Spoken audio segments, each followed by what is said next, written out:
ओम नमः सिद्धेभ्यः। ओम नमः सिद्धेभ्यः। ओम नमः सिद्धेभ्यः। नमः श्री वर्धमानाय निर्धूत कलिलात्मने सालोकानां त्रिलोकानां यद्विद्यादर्पणायते। अहिंसा परमो धर्म की, महावीर भगवान की। प्रातः स्मरणे परम पूजाचार्य गुरुवर श्री विद्यासागर जी मुनि महाराज की जय।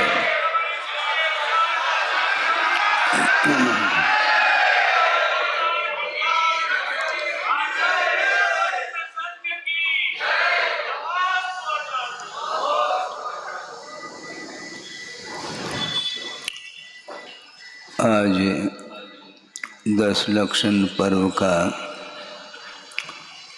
8वां दिन है। उत्तम त्याग धर्म के विषय में हमें कुछ समझना है। धर्म का स्वरूप समझने के उपरांत अब छोड़ना क्या है और किसको ग्रहण करना है, इसको और समझने के लिए यह अवसर आया है।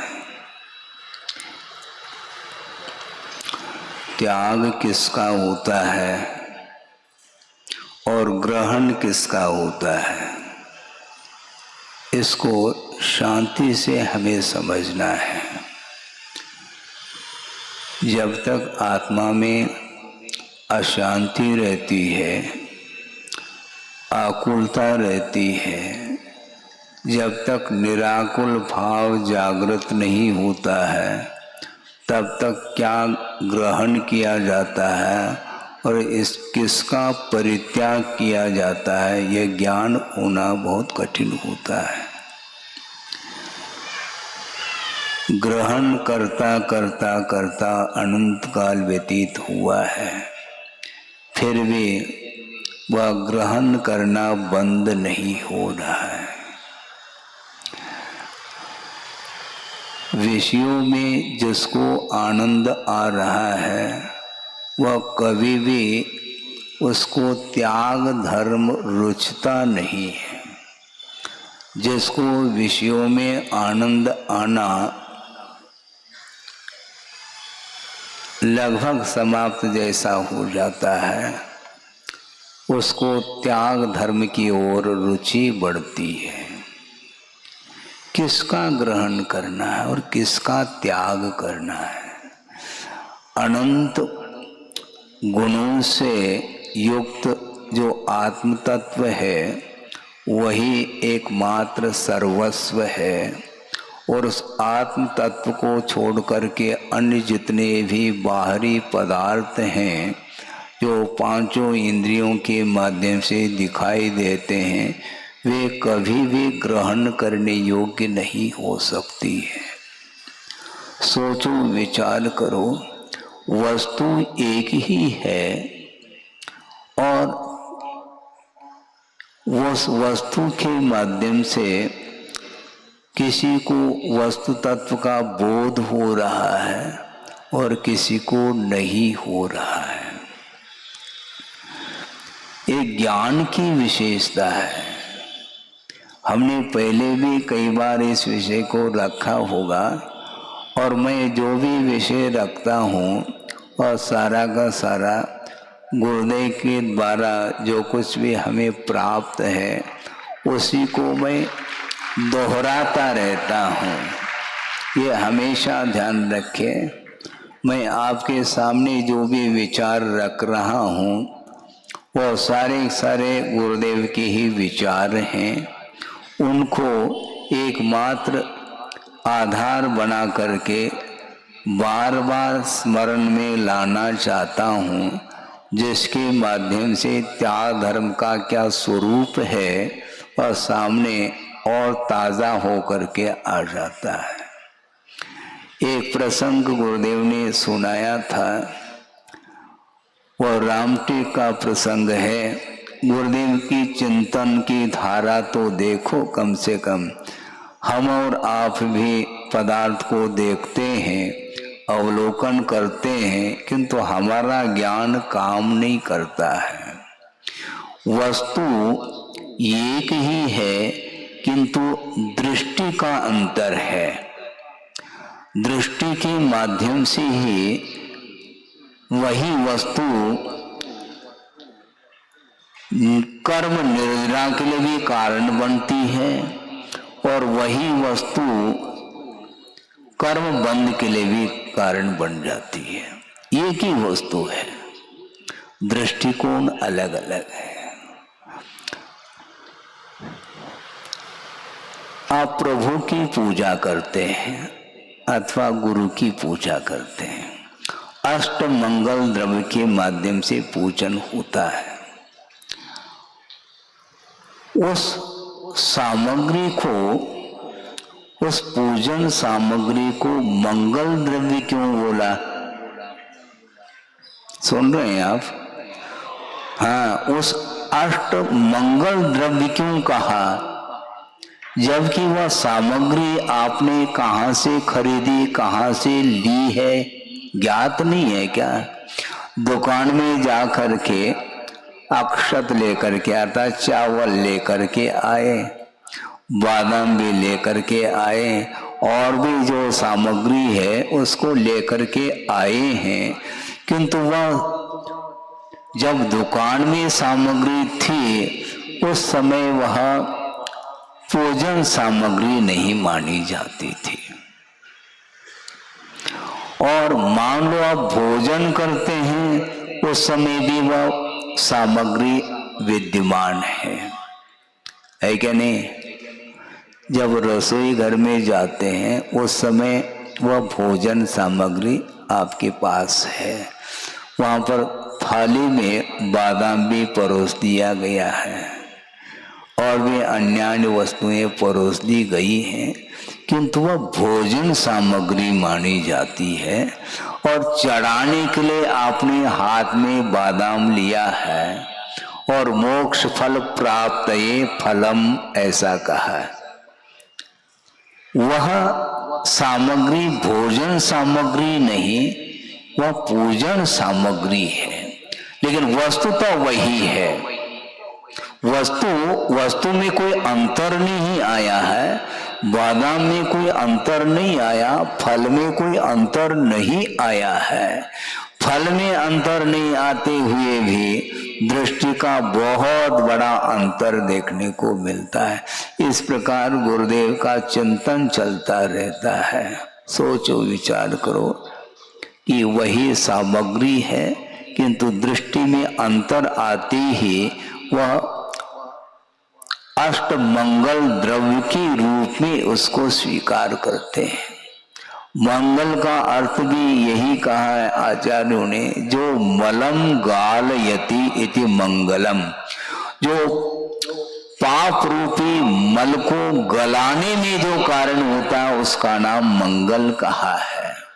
इसलिए एक छोटा सा बालक भी है, मान लो उसके हाथ में भी आपने फल दिया है, किंतु चढ़ाने के लिए दिया है, उसको भी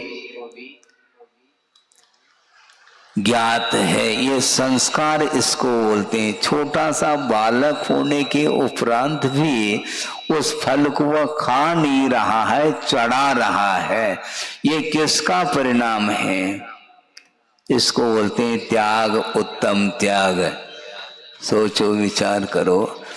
आप तो बहुत बड़े हो गए हैं, पालक हो गए हैं, और बालक के अंदर भी संस्कार जो आए हैं, त्याग के जो संस्कार आए हैं, वो आपके माध्यम से ही आए हैं। वो संस्कार आ कैसे सकते? तो ऐसी स्थिति में वस्तु एक ही होते हुए भी कभी खाने की भावना, ग्रहण करने की भावना और कभी त्याग की भावना जो आती है, इसी को बोलते हैं धर्म का स्वरूप है। ये धर्म का जो स्वरूप है वह ग्रहण करना नहीं सिखाता, किंतु त्याग करना सिखाता है।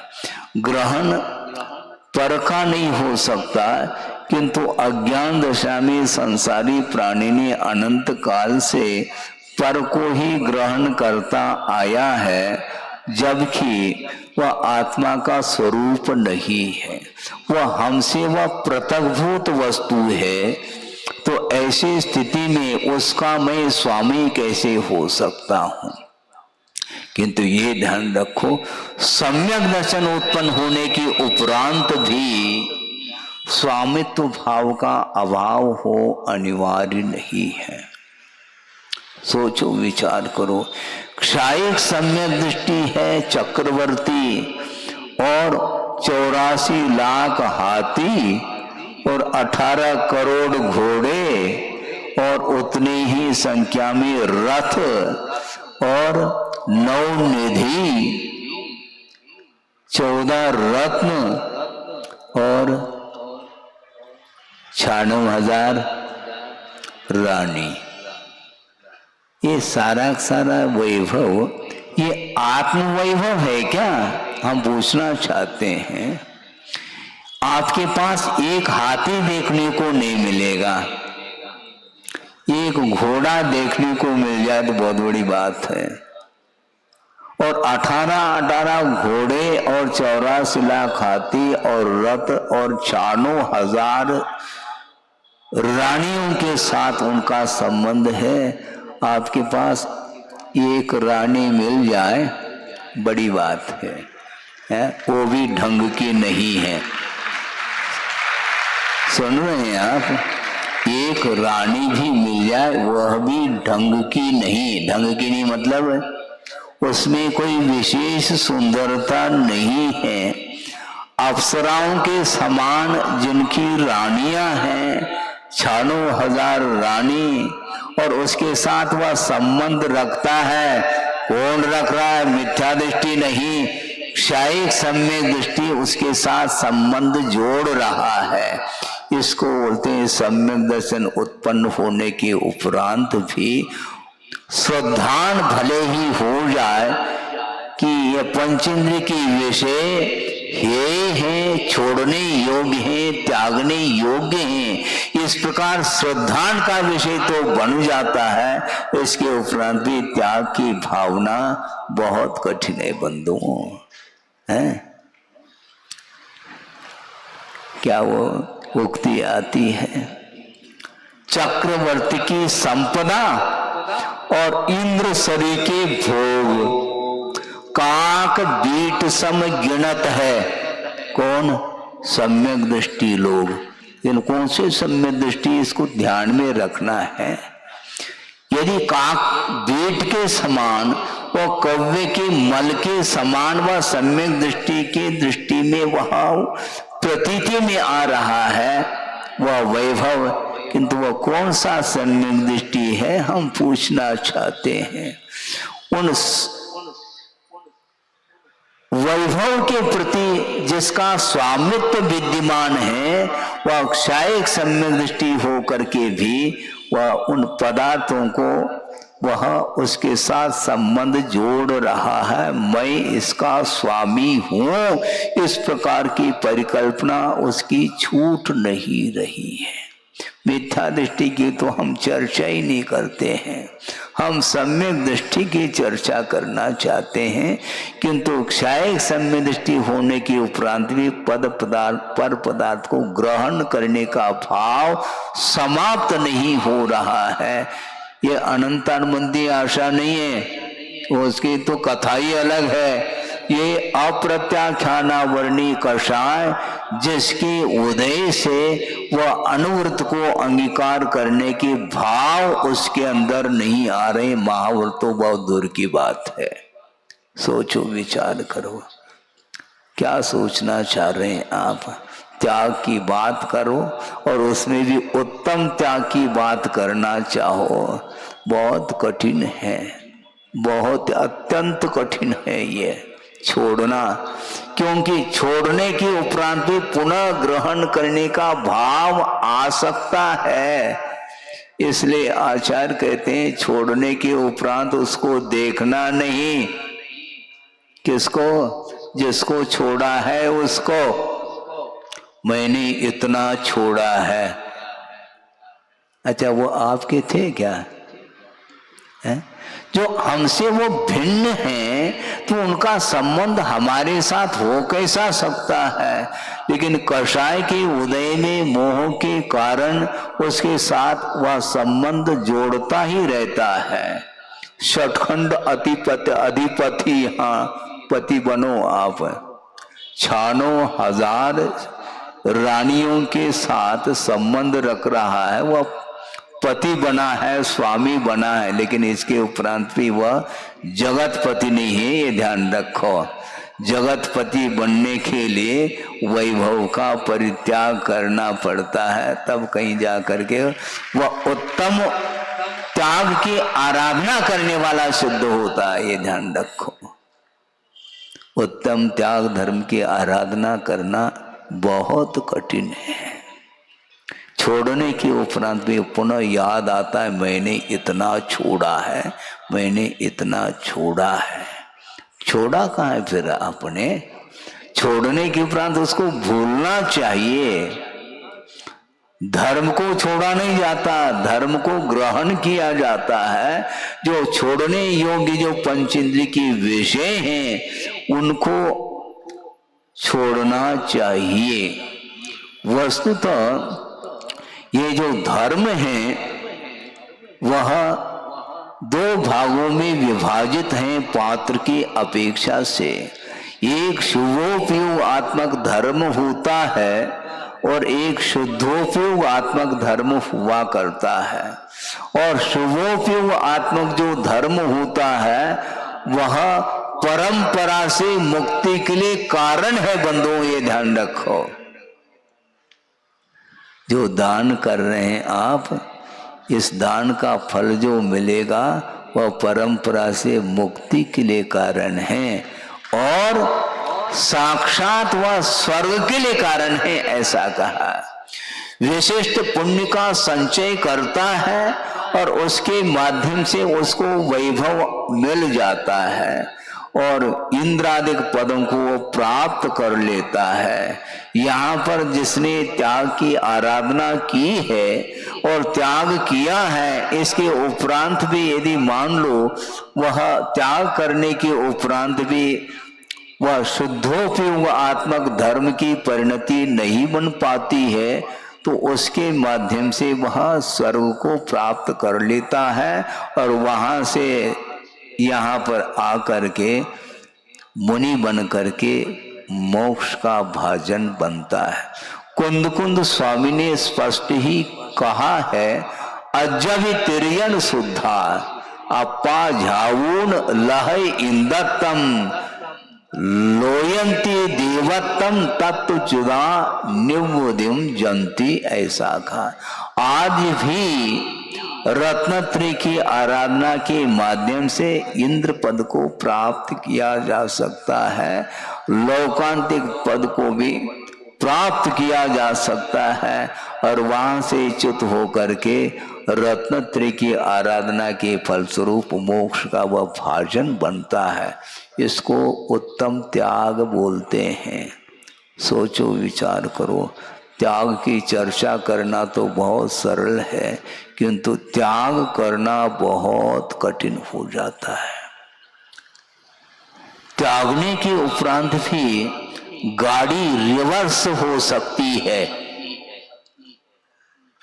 बहुत कठिन है ये।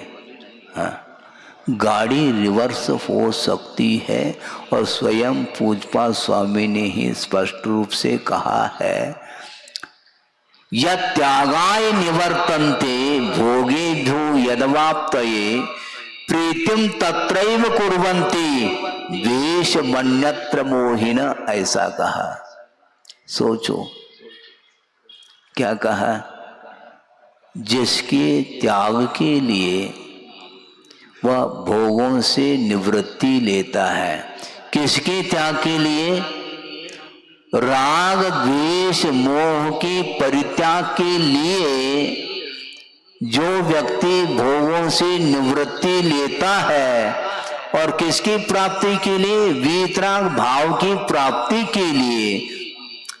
राग द्वेष मोहादि के त्याग के लिए और वीतराग भाव की प्राप्ति के लिए जो व्यक्ति भोगों से निवृत्ति लेता है वही मोही व्यक्ति तत्रैव प्रीतिम कुर्वन्ति, पुनः उन्हीं भोगों में प्रीति करता है।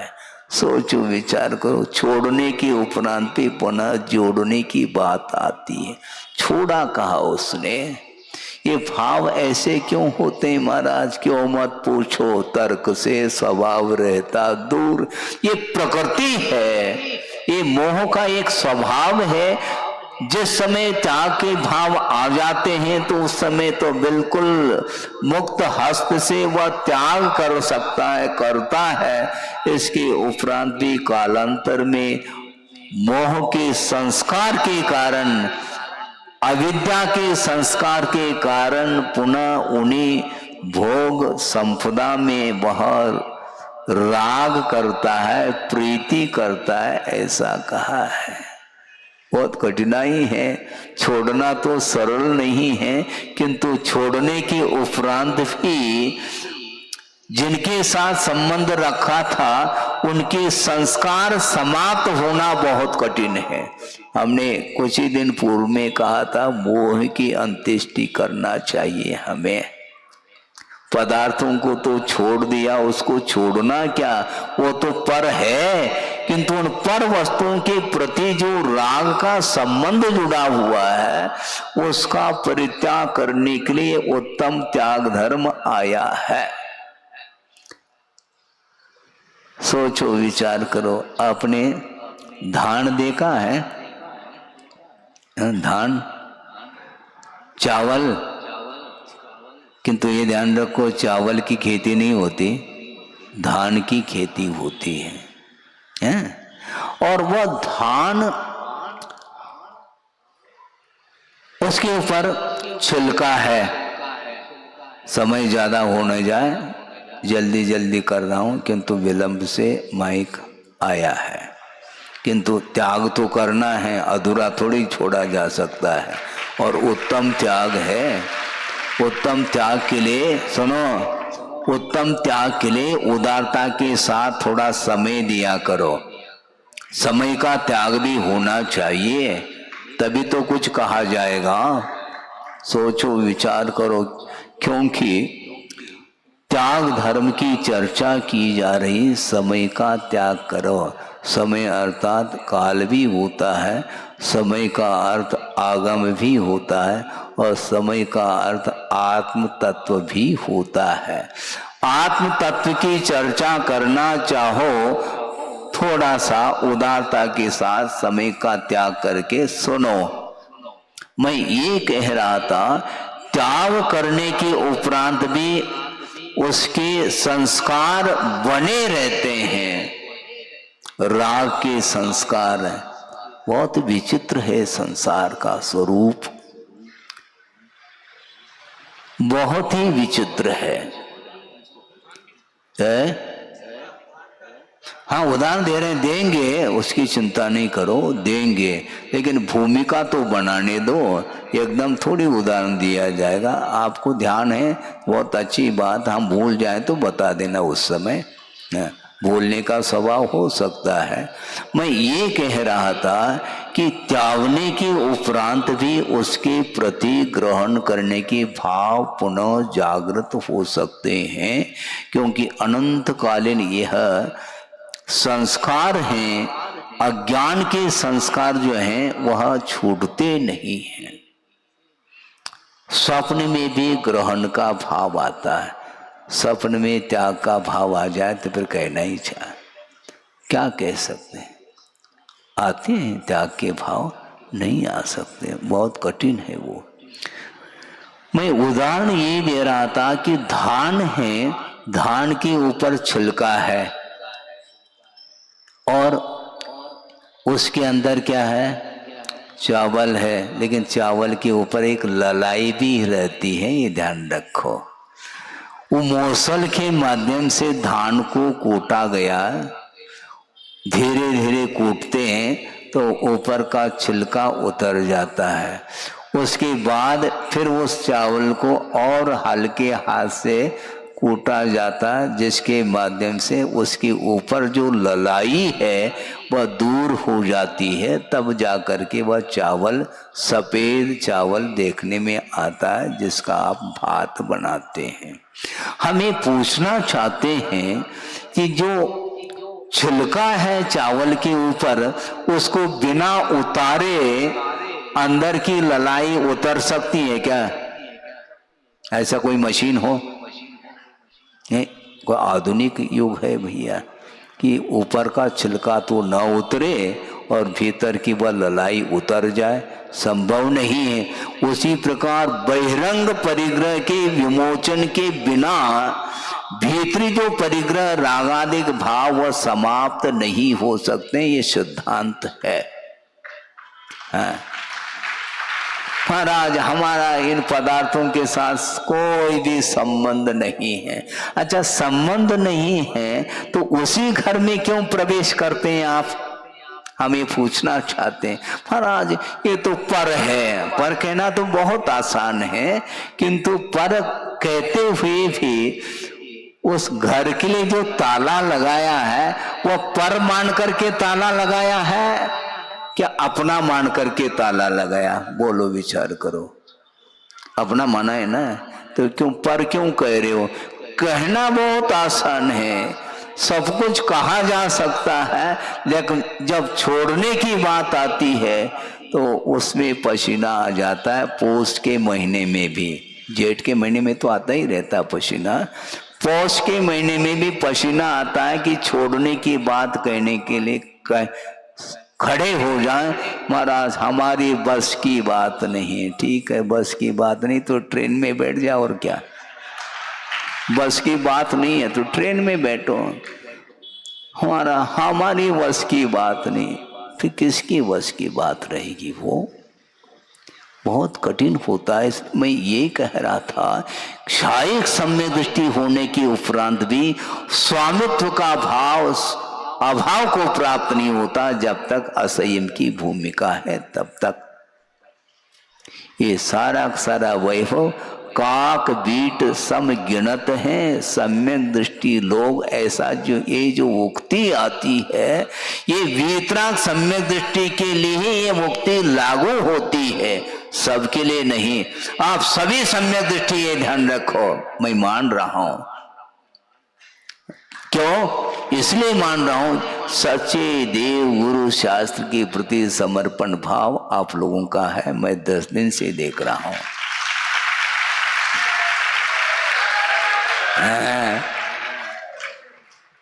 जाग रहे हैं मतलब आप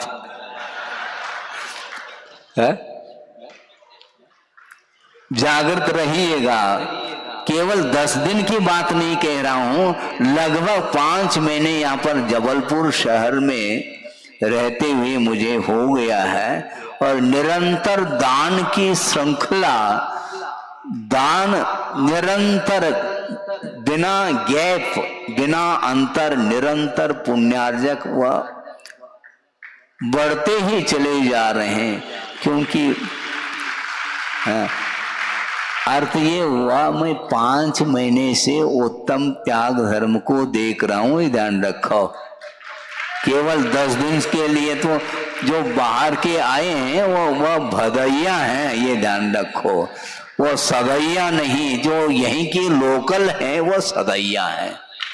क्योंकि बाहर से जो आए हैं वो ये देख रहे हैं कि कब उत्तम ब्रह्मचर्य हो जाए और हम निकल जाए यहां से। सोचो, विचार करो, बहुत दुर्लभ चीज है जिसको आप लोग निरंतर उस त्याग धर्म की उपासना कर रहे हैं।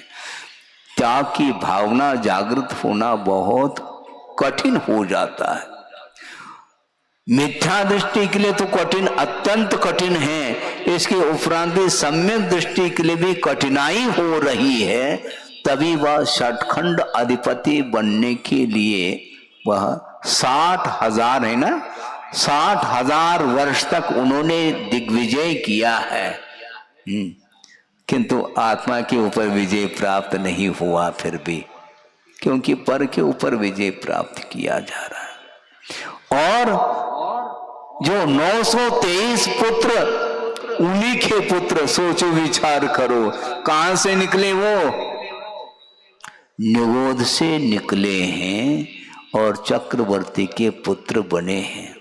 उन्होंने कोई पुरुषार्थ नहीं किया, ये ध्यान रखो। कहां पर? निगोद में रह कर, क्योंकि अनंत काल से वो निगोद में ही रहे। इसके उपरांत निगोद अवस्था को छोड़ करके वो किसके पुत्र बन रहे हैं? चक्रवर्ती के पुत्र बन रहे हैं, बिना पुरुषार्थ के। महाराज हम भी बन जाएं क्या बिना पुरुषार्थ के? तुम नहीं बनोगे, ध्यान रखो। क्योंकि उनका जो विकास हुआ है, एक इंद्रिय अवस्था में जो निगोदिया जीव हैं, उनका जो विकास हुआ है वह अबुद्धि पूर्वक विकास होता है। क्योंकि वहां पर मन नहीं है, इसलिए सोच विचार करने की, विचार विमर्श करने की, हे क्या उपादेय क्या, इसके विषय में जानने की क्षमता उन एकेंद्रियों के पास नहीं। इसके बाद भी ये सिद्धांत है, कर्म सिद्धांत है, अंतर अंतर मुहूर्त में कषाय में मंदता आती है, जिसके कारण उसका विकास हो जाता है और निगोद पर्याय से निकल करके सीधा चक्रवर्ती के पुत्र बन रहे हैं और बन गए। इसके उपरांत सोचो विचार करो, 9 के 23 मौन धारण करके बैठे हैं और चक्रवर्ती से कोई वार्ता नहीं। चक्रवर्ती को चिंता हो गई, भगवान 923 पुत्र, जब तक पुत्र रत्न की उत्पत्ति नहीं होती तब तक विकल्प होता है, और उत्पन्न होने के उपरांत भी विकल्प बना हुआ है। क्या बात है? ये बोलते नहीं भगवान हमारे साथ। भगवान कहते हैं तुम्हारे साथ नहीं बोलेंगे, हमसे बोलेंगे वो। हाँ। तुम वैभव को संभालो, चक्रवर्तित्व को तुम संभालते रहो, सिंहासन पर बैठे रहो, राज सिंहासन पर, और ये निकल जाएंगे। ध्यान रखना, तुम्हारे सामने सामने निकल जाएंगे वो। इसको बोलते उत्तम त्याग। चक्रवर्ती के लिए वह दुर्लभतम हो रहा है वो उत्तम त्याग। और 923 के 23 मौन रह गए और समोसन में जा करके सीधा क्या 10 प्रकार के बहिरंग परिग्रह का विमोचन करके अंतरंग परिग्रह को समाप्त करने के लिए जैनेश्वरी दीक्षा ली। और भगवान तो देते हैं ही नहीं, किंतु भगवान को साक्षी करके त्याग के भाव आ गए। उनका मन भीग गया, चक्रवर्ती का मन भीग नहीं पाया, ये ध्यान रखो। और 923 के 23 उनका मन भीग गया। हे भगवान, संसार में अनंत काल से परिभ्रमण कर रहा हूँ, ये ग्रहण भाव ही हमारे परिभ्रमण के लिए कारण है। अब भूल करके भी पर पदार्थ को मैं नहीं ग्रहण करूंगा, इस प्रकार का पवित्र भाव, उत्तम त्याग का भाव आ जाता है। जैनेश्वरी दीक्षा लेकर के तपस्या करने में लग जाते हैं। किंतु संसारी प्राणी त्यागने के बाद भी पुनः प्रीतिम तत्रैव कुर्वन्ति, त्याग के बाद भी पुनः उसी में उसका मन लगता है। ऐसा क्यों महाराज? ये अनादिकालीन संस्कार है। वीतराग भाव की प्राप्ति के लिए और रागादिक भावों के त्याग के लिए भोगों का विमोचन किया था, और पुनः कालांतर में उन्हीं भोगों में रुचि उत्पन्न होती, प्रीति उत्पन्न होती है, और वीतराग भाव के प्रति द्वेष उत्पन्न होता है। ध्यान रखो, कौन? मोहिना देशम अन्यत्र कुर्वन्ति और प्रीतिम तत्रैव कुरु। भोगों में प्रीति रखता है और मोक्ष मार्ग के प्रति उसका लगाव समाप्त हो जाता है, बल्कि मोक्ष मार्ग के प्रति द्वेष भाव जागृत होता है। इसको बोलते हैं मोह का ताशिर, इससे मुख मोड़िए आप। और चक्रवर्ती क्षायिक सम्यक दृष्टि होने के उपरांत भी वह अभी भी उसको आत्मा का बोध नहीं हो पा रहा। श्रद्धान अलग वस्तु है, श्रद्धान अकाट्य श्रद्धान है, क्षायिक सम्यक दर्शन है, श्रद्धान है। पंचेंद्र की विषय हमारे लिए छोड़ने योग्य है और शुद्ध परमात्मा तत्व ही ग्रहण करने योग्य है। इस प्रकार अकाट्य श्रद्धान हुआ, क्षायिक सम्यक तो हुआ, इसके बाद भी चारित्र के क्षेत्र में कदम उसके नहीं बढ़ पा रहे। इसी को बोलते हैं वह अप्रत्याख्यानावरणी कषाय का जबरदस्त प्रभाव है। अनुव्रत को भी धारण करने का भाव जागृत नहीं हो रहा है। सोचो विचार करो। और 923 के 23 महाव्रती बन करके सकल संयम को अंगीकार करके उसी भव से मुक्त हो गए। आप कहां से मुक्त होंगे? जो यहाँ के हैं वह यहीं रहेंगे, और जो लाडगंज के हैं वह लाडगंज चले जाएंगे, जो हनुमान ताल के हैं वह उस ताल में चले जाएंगे, भिन्न भिन्न कॉलोनी से आए वो वहां पर चले जाएंगे, और मान लो आउट ऑफ जबलपुर के हों तो वो बाहर चले जाएंगे, बाउंड्री वाल के बाहर। वो होता ऐसा ही है। क्या कर सकते हैं? बहुत दुर्लभतम वस्तु है बंधुओं। संयम को अंगीकार करना, त्याग को स्वीकार करना बहुत कठिन होता है। जबकि पर पदार्थ होते हुए भी उसके साथ संबंध ऐसा जोड़ रहा है जैसा उसके साथ बिल्कुल ऐक्य संबंध हो। सोचो विचार करो। एक प्रसंग आपके सामने रख रहा हूं, गुरुदेव की निरीहता। आप अलर्ट हो जाइए। गुरुदेव की निरीहता तो देखो। किसी ने कहा कि महाराज आपका संग सबसे बड़ा है। हमारे लिए कहा था उन्होंने, उन्हीं के लिए हम कहना चाहते हैं, महाराज आपका संग तो बहुत बड़ा है, सबसे बड़ा है। अन्य संग की अपेक्षा से आपका जो संग है, उपसंग, बहुत बड़ा है महाराज। उनको कहा तुम भूल रहे हो, ये मेरा संग नहीं, मैं संगस्थ हूं।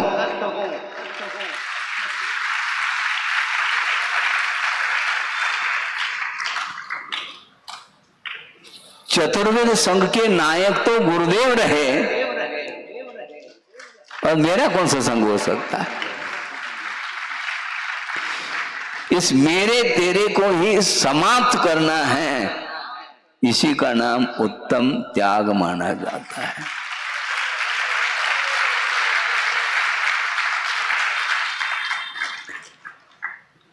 गुरुदेव का प्रसंग आपके सामने रख रहा हूं। सन 87 की बात है। नैनागिरी में शीतकाल व्यतीत कर रहे थे गुरुदेव संघ के साथ, और वहां पर 11 आरिका और 12 क्षुल्लक, इस प्रकार दीक्षा वहां पर संपन्न हुई थी पंच कल्याण के अवसर पर। और उसके पूर्व में ही लगभग 1.5 महीने से वहां पर वो विराजमान थे, और स्वाध्याय के दौरान उन्होंने एक पंक्ति दोहराई थी। वह पंक्ति अभी भी गूंज रही है कानों में। क्या कहा था उन्होंने मालूम है? सामायिक पाठ आप पढ़ते हैं? हाँ पढ़ते हैं महाराज। यस्यास्ति नैक्यम वपुषापि सार्धम तस्यास्ति किम पुत्र कलत्र मित्रैः, ये पंक्ति है। ये प्रतिदिन पढ़ रहे हैं, लेकिन गुरुदेव ने कहा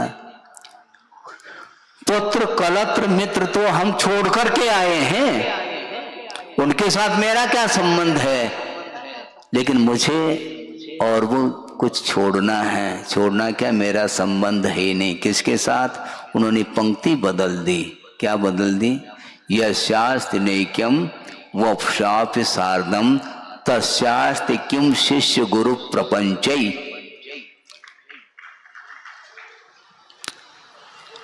है, कलत्र है, मित्र है, उसको तो छोड़ दिया है, किंतु ये जो शिष्य, ये मेरा शिष्य है, चतुर्विध संघ मेरा है, मैं इसका गुरु हूँ, मैं स्वामी हूँ, मैं इसका संचालन करता हूँ, इस प्रकार का भाव भी नहीं लाना चाहते।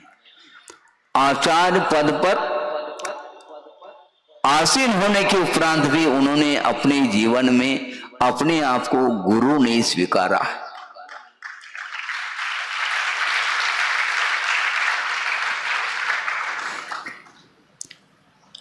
मैं समझता हूं इसलिए नहीं स्वीकारा होगा क्योंकि उनके हृदय में आचार्य ज्ञान सागर महाराज थे।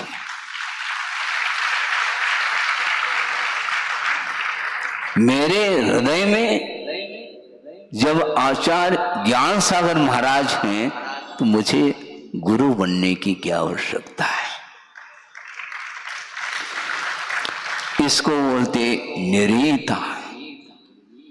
और हम क्या सोच रहे हैं, हाँ, हम बैठे बैठे बैठे आकाश के तारे तोड़ना चाहते हैं। गलत बात है। वस्तुतः आत्मा का जो कल्याण होता है, मेरा और तेरा इसका संबंध जब तक नहीं टूटेगा तब तक वह उत्तम त्याग धर्म संभव ही नहीं है। सोचो, विचार करो। चतुर्विध संघ का निर्माण किया, सैकड़ों आरिकाएं बनी और श्रमण संघ का भी निर्माण किया, और इसके साथ साथ ब्रह्मचारी और ब्रह्मचारिणी के रूप में संख्या तो अनगिनत है, और घर में साधना करने वालों की संख्या तो कुछ पूछो ही नहीं।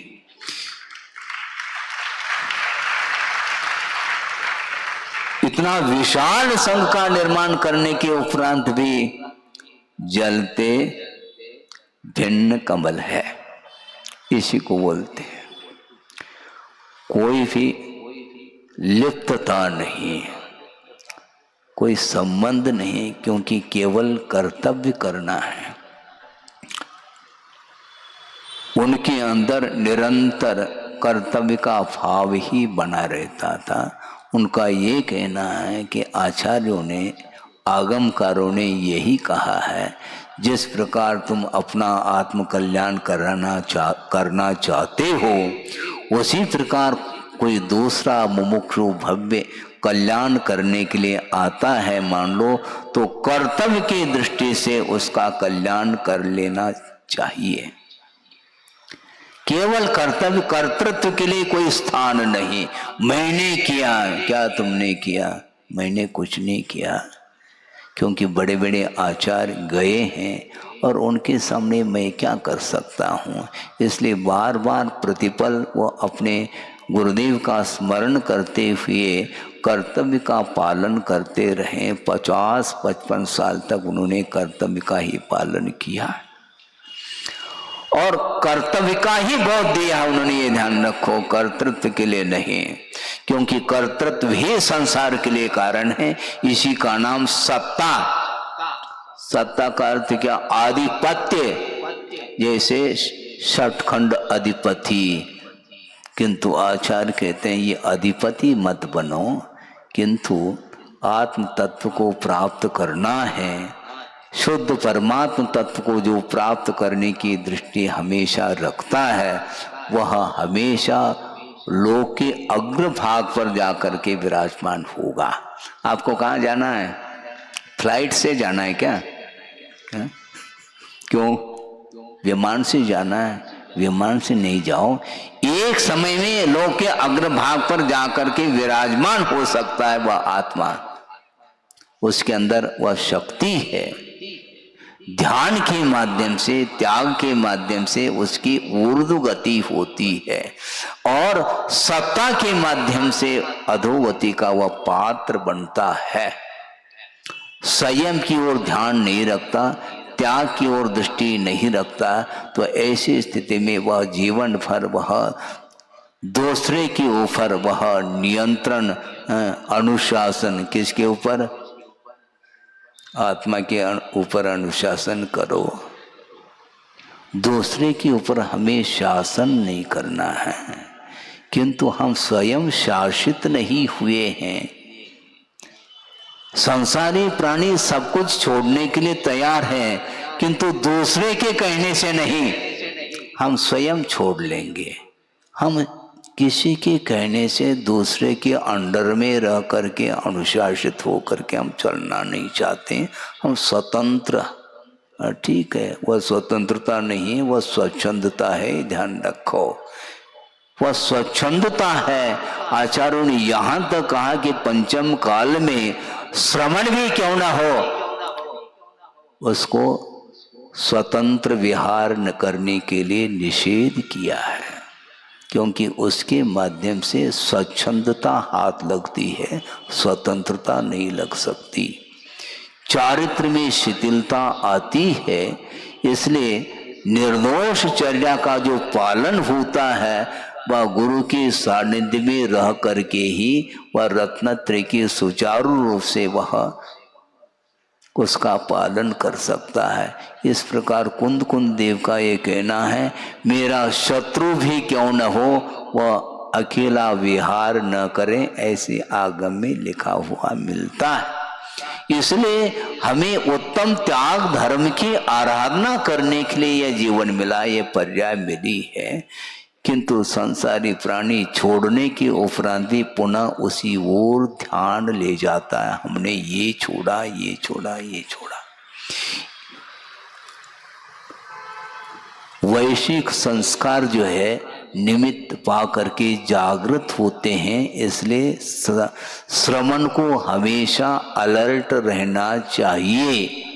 धर्म ध्यान करना आसान नहीं है बंधुओं, बहुत जल्दी और ध्यान का भाव आ सकता है। छोड़ने के बाद भी एक राजा है, 2 मिनट में इस विषय को कर करके मैं पूर्ण कर रहा हूँ, क्योंकि विलंब से चालू हुआ है इसलिए। हाँ चलिए, एक राजा है और उसने राज किया जीवन भर और अटूट संपदा का वह धनी है, और एक दिन उसको वैराग्य हो जाता है। वैराग्य के लिए कई प्रकार के निमित्त मिल सकते हैं। छोटे छोटे निमित्तों के माध्यम से भी वैराग्य जागृत हो सकता है। ऐसा नहीं कि बड़े बड़े निमित्त मिल जाए। महाराज आपको वैराग्य के लिए क्या निमित्त मिला, ये वो महाराज संस्मरण सुनाओ।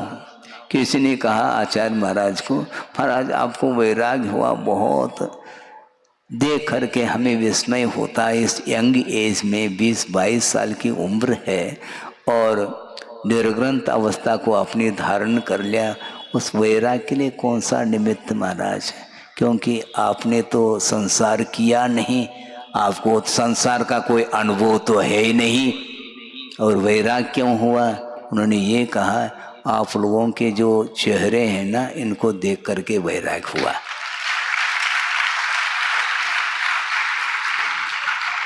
सोचो,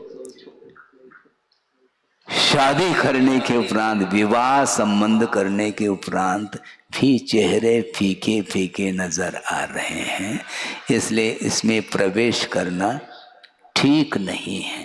क्योंकि पहले कीचड़ में पैर डालो फिर बाद में धोते फिरो, इसके अपेक्षा से पहले से निकलना अच्छा है।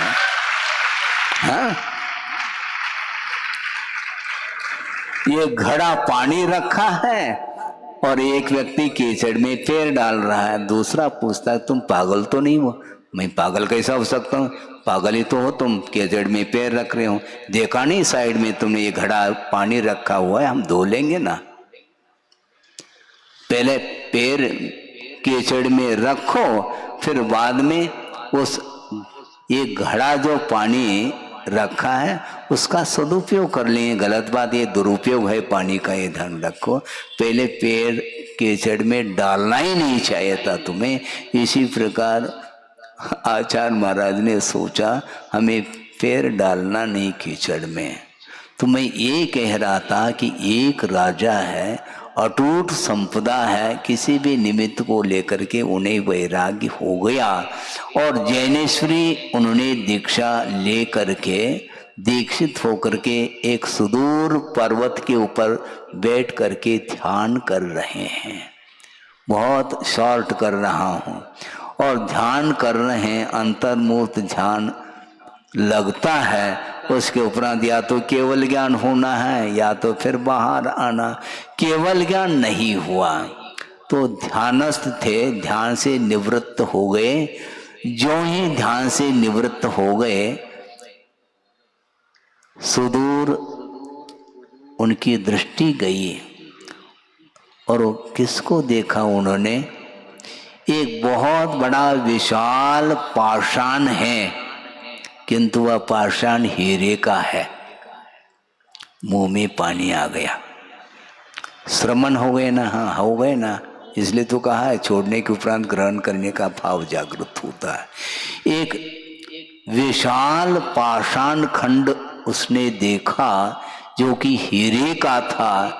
और वो सोच रहे हैं, श्रमण में दीक्षित नहीं हुआ था, मैं राजा था और मेरे राज में, मेरे हवेली में इस प्रकार का हीरा तो हमने कभी देखा ही नहीं है। छोटे छोटे जो हीरे के टुकड़े, उसको लेकर के ही मैं फूला नहीं समाता था, लेकिन ये विशाल पाषाण का खंड ये हीरे का है। अब गाड़ी रिवर्स। हाँ, इसलिए हमने कहा था गाड़ी रिवर्स, लेकिन अभी पुण्य पल्ले में है, क्या होता है देखना है 2 मिनट में। और उस पाषाण खंड को लेने का भाव हो रहा है। उस पर्वत से नीचे उतरने के पहले ही 2 घुड़सवार वहां से निकले हैं और बड़ी तेजी से, और दोनों ने देख लिया है उस पाषाण खंड को जो हीरे का है। और वो घुड़सवार आपस में कह रहे हैं, मैं इसका स्वामी बनूंगा क्योंकि मैंने इसको देखा है पहले। वो कहता मैंने देखा है। और दोनों उतर गए और आपस में संघर्ष हो गया और दोनों का अवसान हो जाता है। दोनों ने परस्पर में तलवार चलाया है जो घुड़सवार थे, और दोनों का अवसान हो जाता है। ये श्रमण ऊपर से देख रहे हैं, आहा ये क्या हो गया, मैं क्या सोच रहा था। उसके पहले ये दोनों ढेर हो चुके हैं। इससे स्पष्ट है कि परिग्रह के माध्यम से कभी भी आत्मा का विकास नहीं होगा, वह विनाश के लिए कारण है। पुनः वैराग्य लौट जाता है। सोचो, वह नो कर्म, वह निमित्त है जिसके कारण साधना भी एक तरफ हो रही है, किंतु सामने उसका परिपाक देखने को मिलता है। वह भगवान से हाथ जोड़ते हैं। वह श्रमण अभी वो भावों से तो गिर गए थे, किंतु उन्होंने जो संकल्प लिया था उसको बरकरार बनाए रखा था। अभी वो उन्होंने वस्त्र धारण नहीं किया था, केवल उन पदार्थों के प्रति एक भाव जागृत हुआ था कि इसको मैं ले लूं, किंतु सामने वह दृश्य देखने को मिला। वो सोचते हैं कि भूल करके भी इस प्रकार हमें परिणाम नहीं करना। हमेशा बाहरी पदार्थ ही वो रुलाता है और बाहरी पदार्थ ही आपको हंसाता रहता है। ये दोनों परिणति, राग और द्वेष की जो परिणति है, ये मोह के बिना संभव नहीं है। इसलिए तत्काल उन्होंने अपने आप को संभाला, और इतना संभाला कि अंतर्मूर्त में क्या हो गया, केवल ज्ञान ज्योति प्रकट हो गई। इसको ध्यान रखो, इसको बोलते हैं वह भीतर से जो त्याग धर्म है, वह त्याग धर्म की आराधना करने से ही मोक्ष मिलता है, मोह समाप्त होता है। इसलिए उत्तम त्याग धर्म के दिन आप लोगों ने बहुत अच्छे भाव किए और निरंतर करते आ रहे हैं। इसी प्रकार के आपके भीतर उत्तम त्याग धर्म की आराधना करने के लिए अवसर मिलता रहे और उसके माध्यम से पर पदार्थों के प्रति जो आकर्षण बना हुआ है वह धीरे धीरे समाप्त हो जाए, तो निश्चित रूप से शुद्ध परमात्म तत्व को प्राप्त करने के लिए बहुत ही जल्दी अवसर मिल सकता है। मिले इस पवित्र भावना के साथ अहिंसा परमो धर्म की जय। बोधि समाधि परिणाम शुद्धि स्वात्मोपलब्धि शिव शोक सिद्धि चिंतामणिम चिंतित वस्तुदाने वाम वंद मानस्य ममास्तु देव। परम पूजाचार्य गुरुवर श्री विद्यासागर जी मुनि महाराज की जय।